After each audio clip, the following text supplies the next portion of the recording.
Backyard Paradise online at landisbc.com. Shefty, good morning. Good morning, guys. I heard the last part of that, but I didn't was in. We could say the same thing about your phone because your phone's cutting in and out. There you go. We got it better there. There you go. Is it better? Yeah, it's better much there. Better. You broke up a little bit on us. Yeah, the last thing. Go ahead, John. Tell them. We were at the Price is Right on Friday.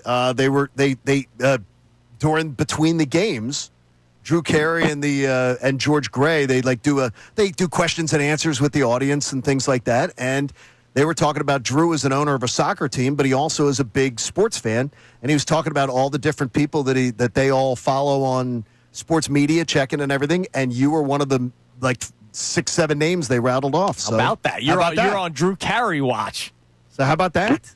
I'm honored. That's quite an honor. That's pretty cool, huh? It is cool. See, this is what you get from coming on with us. We get information. You get to know. You get praise. You got another person that is a fan of yours. How about that, Shefty? That's amazing. Now, I would love to ask you questions about the Philadelphia Eagles, but right now, I don't have many burning questions about the Eagles, but I have burning questions about some of the teams that we will be watching throughout the season as contenders.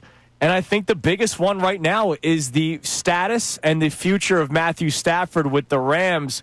What's the latest that you're getting from L.A. about the health of their quarterback?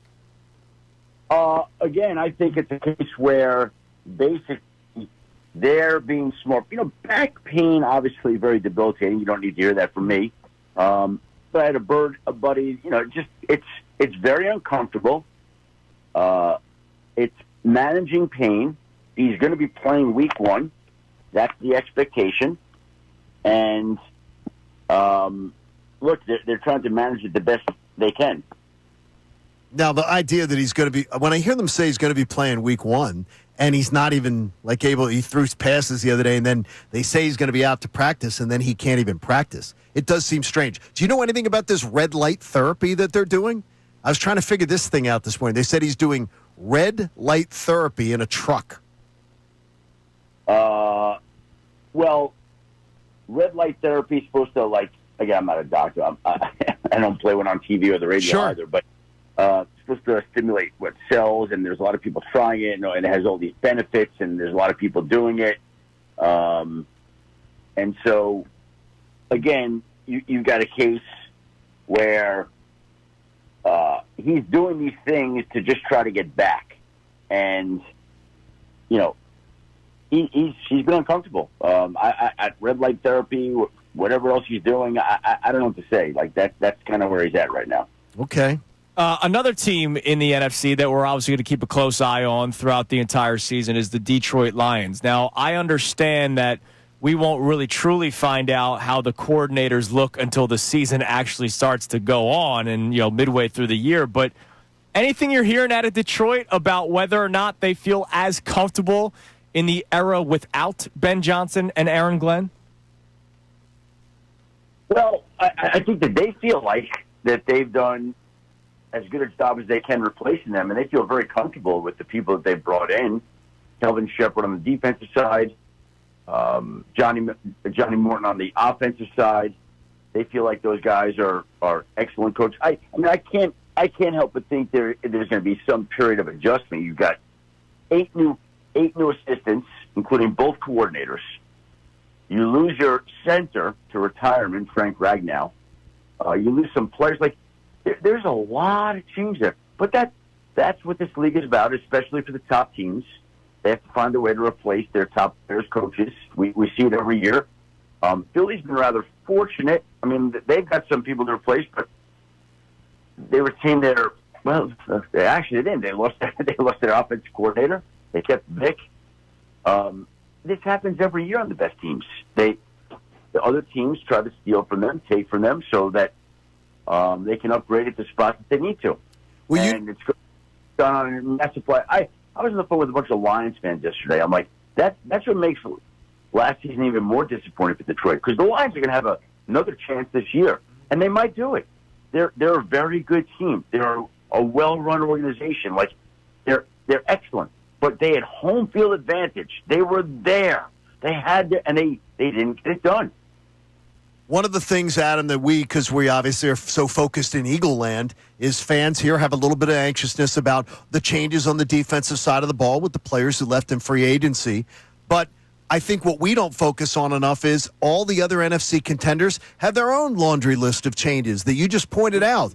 Do you see any teams that appear like much more stable than like the Eagles in the offseason? I mean, every one of these teams has their own challenges that is trying to knock the Eagles off their perch.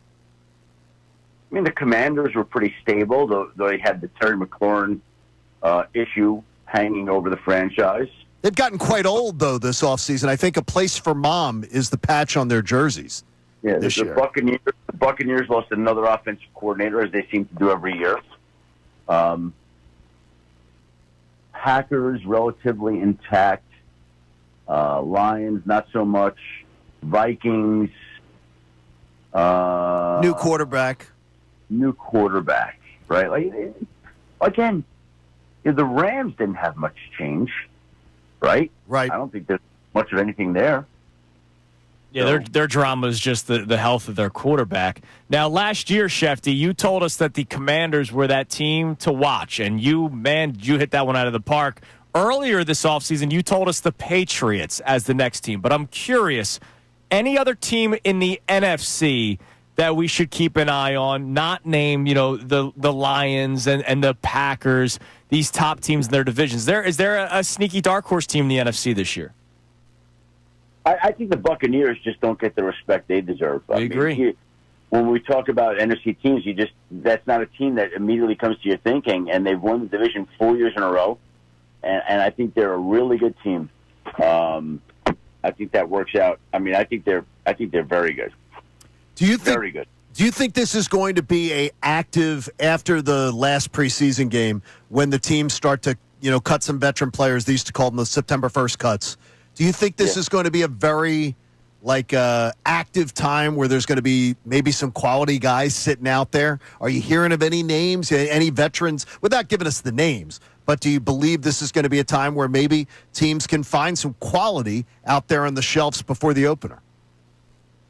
I don't think it's that, John. I mean, that doesn't really happen too often. Like there are guys that always get released at this time, and teams are looking to make deals. I guess the best way to say it at this time of the year, and it's a lot of churning the back end of the roster.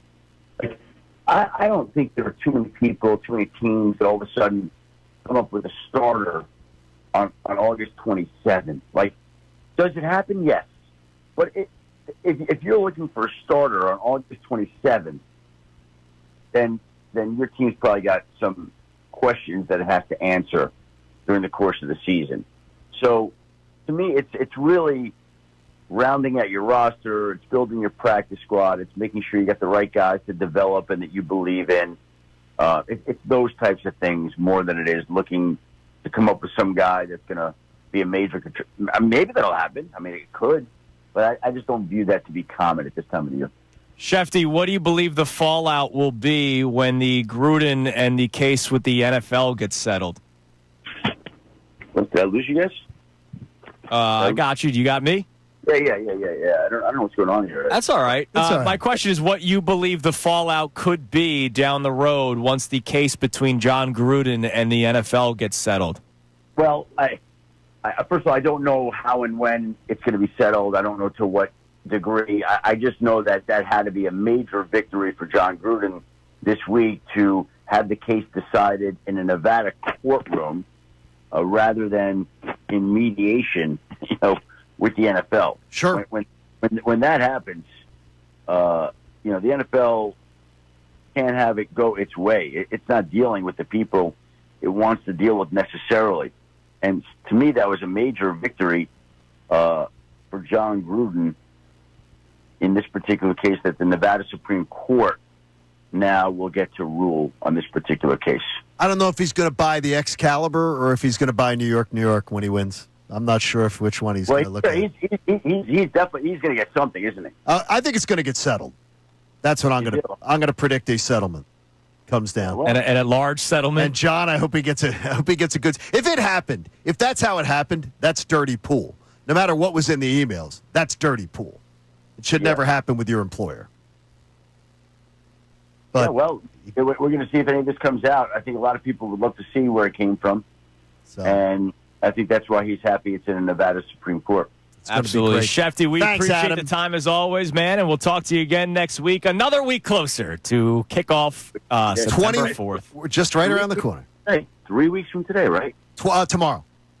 3 weeks from tomorrow, right? It's Wednesday, right? We cannot wait. We're getting there, Shefty. We appreciate the time, man. We'll talk to you next week. Guys, have a great week. Take care. There he is, Adam Schefter on the Comcast Business Hotline, brought to you by Landis Block. Thank you so much for checking out our content on the 97.5 The Fanatic YouTube channel. Hope you enjoyed the video. And remember, you can always be checking the playlist. There may be something you missed from one of our shows during the day that you want to go back and check out. So every time you like a video, like it, subscribe to the channel, and you'll have that great content coming to you every single day. You're greatly appreciated.